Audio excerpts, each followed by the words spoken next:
Dans un petit village poussiéreux, perdu au cœur des collines, naquit Emeka. C'était une enfant élancée, à la peau sombre et lumineuse. Ses grands yeux brillants donnaient toujours l'impression de poser des questions au monde. Ses cheveux crépus, soigneusement nattés par sa mère, encadraient son visage fin et expressif. Elle portait presque toujours une vieille robe en coton bleu, déjà usée au coude, héritée de ses sœurs, mais qu'elle gardait d'une propreté impeccable. Son père, Okoro, était un homme robuste, la cinquantaine, la peau marquée par le soleil et les callosités du travail. Il portait presque toujours un short usé et une chemise ouverte sur la poitrine, tachée de sueur. Son regard déterminé révélait un homme courageux mais écrasé par la pauvreté. Quand il ne travaillait pas ses quelques lopins de terre, on le voyait au bord de la rivière avec sa petite pirogue ou bien dans les champs d'autrui, la houe à la main. Sa mère, Ngozi, était une femme à la silhouette épaisse, toujours enveloppée dans un pagne coloré, un foulard attaché sur la tête. Sa voix douce contrastait avec la dureté de sa vie. Vendre quelques arachides au marché, transporter des fagots de bois ou encore porter des bassines d'eau sous le soleil brûlant. La famille comptait beaucoup de garçons, grands, maigres, tous pieds nus, toujours à courir derrière les troupeaux ou à manier la houe. Aucun n'avait franchi les bancs de l'école.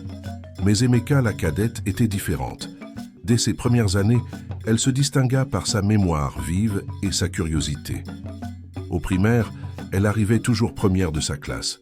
Son institutrice répétait souvent « Cette fille-là, elle n'est pas comme les autres. Elle a un feu dans les yeux. » Le jour où elle obtint son certificat d'études, le village entier se réunit. On la vit arriver, fine et discrète, avec sa robe repassée par sa mère et ses sandales presque usées jusqu'à la corde. Mais dans ses mains, elle brandissait son diplôme. Pour la famille, c'était une fête. Quelques semaines plus tard, la nouvelle tomba. L'État l'avait sélectionnée pour une bourse. Elle devait aller poursuivre ses études en ville. La première fois qu'Emeka vit la grande ville, elle resta bouche bée. Les voitures, les marchés bruyants, les immeubles. Elle se sentait minuscule, étrangère à ce monde. Sa tante Ifeoma, vint l'accueillir. Femme d'une quarantaine d'années, corpulente, la peau claire, toujours vêtue de pagnes aux motifs fleuris, elle avait des yeux vifs, mais un sourire rassurant. Son mari, Onyechi, était un homme mince, calme, souvent habillé d'une chemise impeccable, malgré la modestie de leur maison.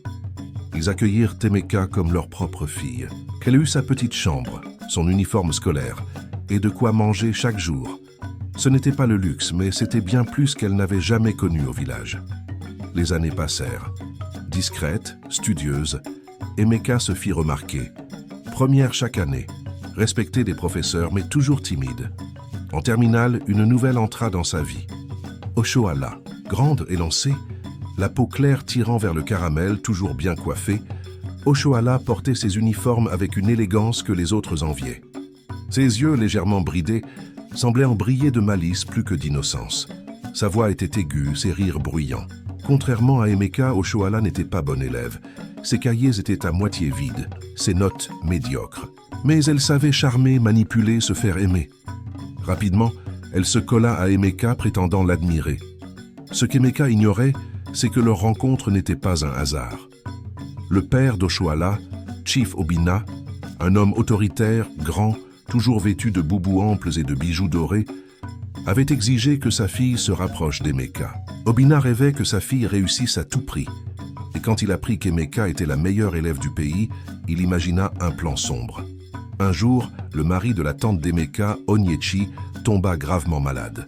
Amaigri, les yeux creusés, il dut retourner au village pour des soins traditionnels. Ifeoma, la tante, partit avec lui. Emeka resta seule dans la maison. Elle se sentit perdue, fragile, coupée de ses repères.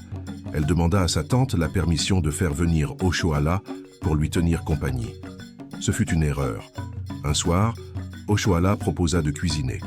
Elle portait un pagne serré, ses cheveux tressés serrés en arrière. Pendant qu'elle préparait le repas, ses yeux lançaient des éclairs d'une détermination étrange. Dans le plat d'Emeka, elle glissa discrètement une poudre mystérieuse. Emeka mangea. Quelques minutes plus tard, elle tomba dans un sommeil profond. Alors, Oshoala sortit une aiguille et préleva une goutte de son sang. Son visage avait perdu tout sourire. Il était froid, calculateur. Le lendemain matin, Oshoala apporta ce sang à son père. Obinna l'amena chez un féticheur. C'était un vieil homme maigre, presque squelettique, avec des yeux enfoncés dans leurs orbites, des cicatrices anciennes couvrant son torse nu. Il portait un simple tissu noir en guise de pagne. Sa case était remplie de crânes d'animaux, de statuettes et de bougies noires qui crépitaient. Il accepta le sang. Des incantations sombres commencèrent. Un mois avant le bac, eut lieu l'examen blanc. Ce fut un choc. Emeka termina dernière. Son regard éteint ne comprenait rien. À l'inverse, Oshoala, jusque-là médiocre, sortit première. Les professeurs, les élèves, tous furent sidérés. Comment cela était-il possible? Emeka rentra chez elle en larmes, nuit après nuit. Oshoala, elle, se pavanait. Selfies, réseaux sociaux, rires moqueurs. Ifeoma, la tante, apprit la situation. Elle refusa d'accepter le destin.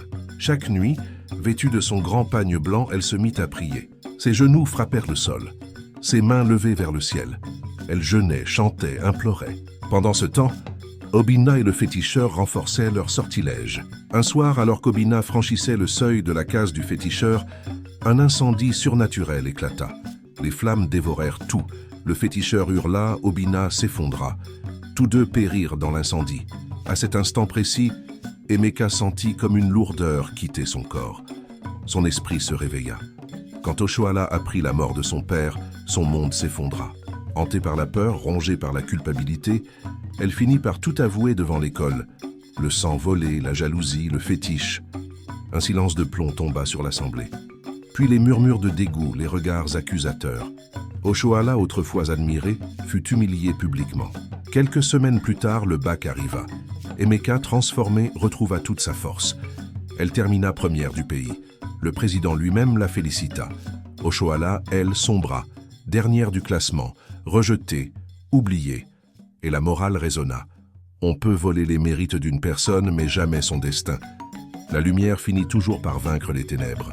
Abonnez-vous pour ne rien rater de nos prochaines vidéos.